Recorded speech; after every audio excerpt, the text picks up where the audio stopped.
What's good? It's Woog. So this might be how Badou Jack becomes a 2-division champion. We've got Ilunga Junior Makabu, 29 wins and 2 losses, defending his WBC Cruiserweight title against Badou Jack, 27 wins, 3 losses, and 3 draws. Yes, Makabu might be the champion here, but Badou Jack is the name in this matchup. Most of you might remember the name Makabu because that was the cruiserweight name that Canelo was floating around when he was talking about going up to cruiser for a fight, because Makabu has now been the WBC cruiserweight champion through 2 title defenses. But Badou Jack, yeah, I mean, it's crazy to think that he's been around for this long now. I mean, I remember when he was a new name, fighting a majority draw against Marco Antonio Parabin and then knocking out Porky Medina before getting knocked out himself by Derek Edwards. That was Badou Jack's first loss. But then he went on a really nice, a 5 or 6 fight win streak where he beat Anthony Dirrell. For a long time, he was the only guy to have beaten Anthony Dirrell until David Benavidez eventually did. But yeah, Badou Jack was the first to do it. That's how he won his WBC 168-pound super middleweight title. And then he defended it successfully against George Groves, beating Groves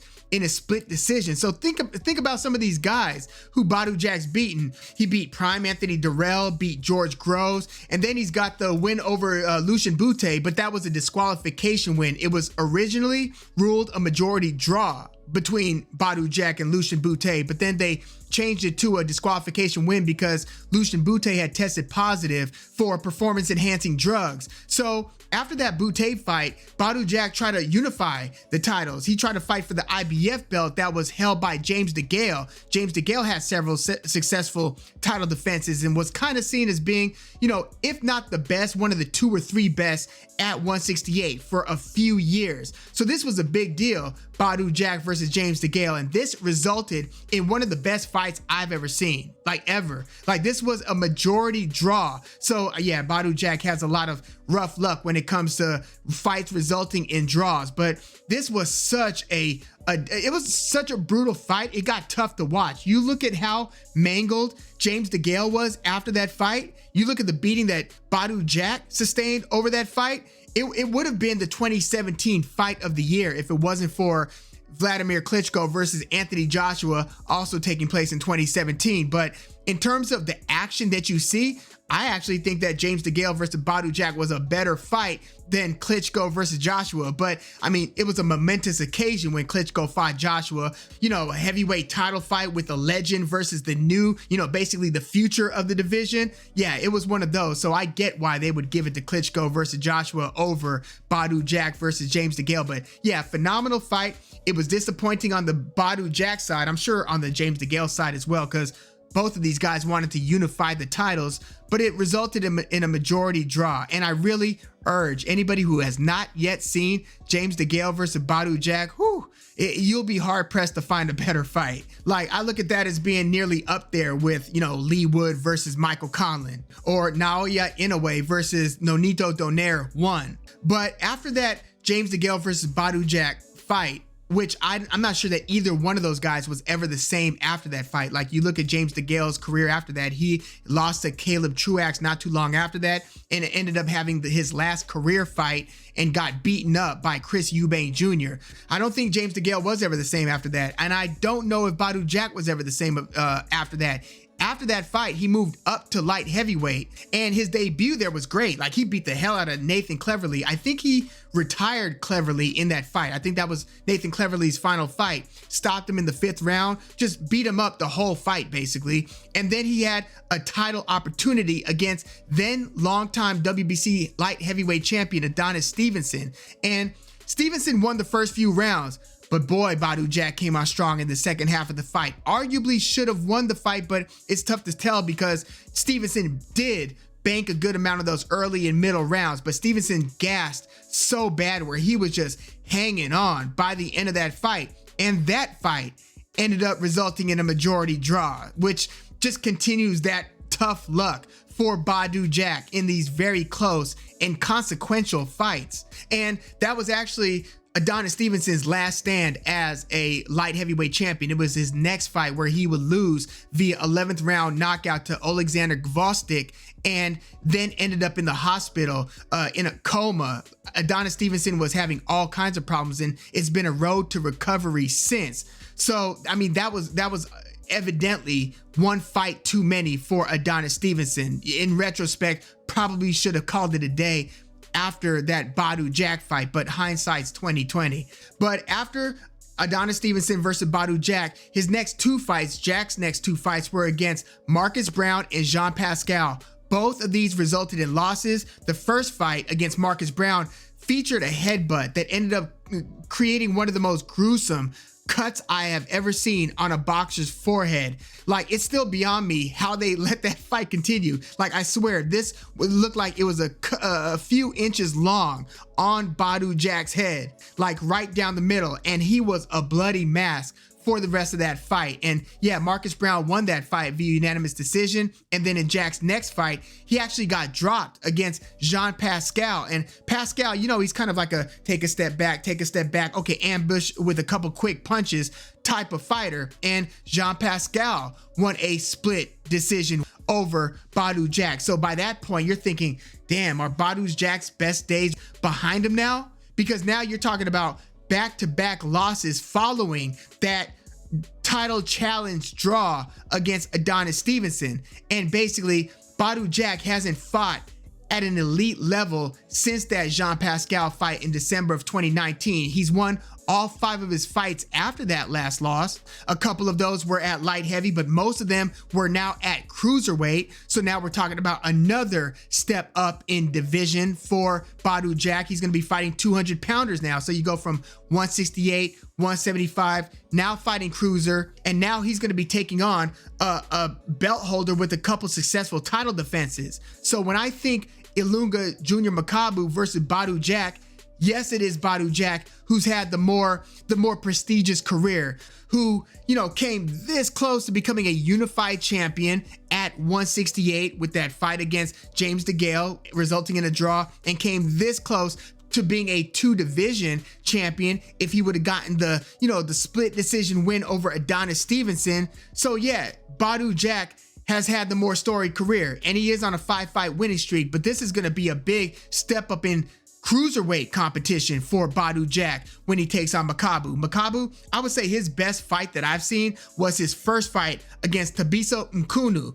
and that fight took place in South Africa. Look at how raucous that crowd was. I mean, look at how raucous Makabu's crowds often are if he's fighting like in the Congo, for instance. Like, that's where Makabu is from. So a lot of his fights have taken place there, and it's just a different type of energy in those audiences. But yeah, I would urge you to watch Makabu versus Mchunu 1. It's nothing like their rematch, which was Makabu's last fight in January of 2022. Split decision win for Makabu in that rematch, but that first fight resulted in an 11th round knockout win for Junior Makabu over Mchunu. But that was such a close and competitive fight, and it was after that fight that Makabu suffered his last defeat, and that was a 3rd round knockout loss to Tony Bellew. So that's Makabu's last loss way back in May of 2016.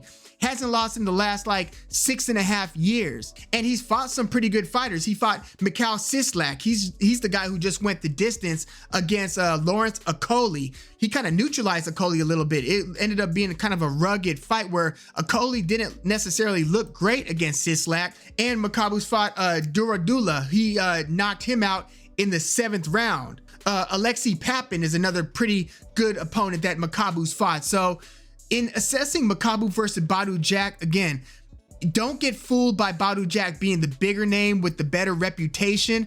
Ilunga Junior Makabu is he's kind of a slick fighter, I would say. I mean, he doesn't have the fastest feet. He's very jab heavy. He keeps his shoulders pretty high. He's good at rolling with a lot of the punches. He's not the funnest fight to watch, but in some of his fights, especially a few years ago, he was throwing a ton of punches. I wonder now at, 35 years old, if he's gonna be throwing as much volume as he was throwing, 3+ years ago, like in the fight against Sislak, Papin, or the years before that against Mchunu the first time. I don't necessarily think that we're getting that same Makabu, and the evidence of that is his last fight against Mchunu, but that was after having like a 2-year layoff between his fight against Duradula and then his fight against Mchunu. So maybe that's why Makabu was less active and less, I mean, just overall less impressive against Mchunu the second time around. So, you know, I kind of think I wanted to pick Badou Jack because, you know, he has knocked out most of his opponents at cruiserweight. He fought a split decision win in his last fight against Richard Rivera, and that's the best cruiserweight Badou Jack has fought. So I don't know how hard of a puncher he's gonna be at cruiserweight, but he's a good overall boxer with a ton of elite experience. I just wonder if he could handle, you know, the physicality and, I mean, the power of Ilunga Makabu. Makabu has 25 knockouts out of his 29 wins. By comparison, out of Badou Jack's 27 wins, he scored 16 knockouts. Again, he has fought, at least divisionally, you know, relatively the better competition, granted at lower divisions. But Makabu's got, I feel pretty confident in saying Makabu's going to be the harder puncher between these two. It's hard to say who's going to have the faster hands because I do think I've seen Badou Jack slow down as he's been fighting in bigger and bigger divisions. I don't think he's the same guy who was beating Anthony Durrell, for instance. I don't even think he's the same guy now that he was when he first stepped up to light heavyweight and fought Nathan Cleverly and stopped him at 175. No, this Badou Jack, he's been mopping up the guys who don't belong in the ring with him, like, you know, 4 of the 5 guys that he's fought since that last loss to Jean Pascal. So I don't think he's just gonna pace Makabu and drop him. You know what I mean? Makabu is used to fighting guys who hit harder than Badou Jack. I'm just wondering if Badou Jack's boxing could potentially win the day. I was tempted to say yes, but you know, I think he's gonna, look, it wouldn't surprise me if this one results in a draw, to be honest, but I'm gonna go with Makabu via unanimous decision win. I'm gonna go Makabu, not via split decision, even though I could see this being a close fight as well.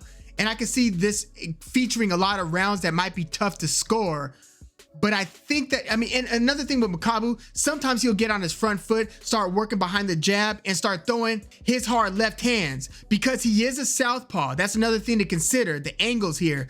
Makabu throws a nice left hand. He could throw a lead left hand. It's not only setting it up with the right-handed jab and then putting the left behind it. No, he could come in and show a little bit of movement and then fire the left. Granted, I haven't been seeing him do this as much in his most recent fights, but at his best, that's one of the things that Makabu could do. I think Makabu is gonna be hitting harder. Like, I wouldn't be surprised if he drops Badou Jack at some point during this fight. I don't think Badou Jack is gonna drop Makabu, and I think Makabu is going to do enough to pressure Badou Jack, kind of back him up to where if there is a boxing edge in favor of Badou Jack, I don't think it's going to be pronounced enough and noticeable and demonstrative enough to win more rounds than Makabu. So yeah, I'm going to take Makabu via decision, unanimous decision in this one. But yeah, let me know your thoughts on Makabu versus Badou Jack. This fight, by the way, is going to be taking place on that Jake Paul versus Tommy Fury undercard. Yeah, it's kind of under the radar.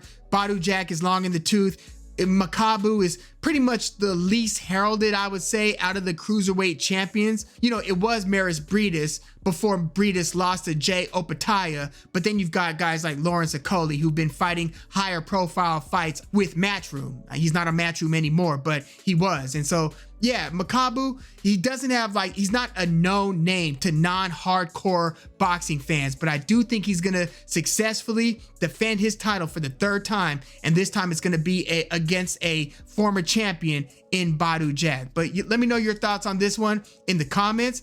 By the way, if Makabu does beat Badou Jack, I would love to see him try to fight either Okoli or Jay Opataya or Maris Briedis. But yeah, let me know your thoughts on this one. Please like the video, subscribe to the channel if you are into the fight talk. I'm Woog. Thanks for tuning in.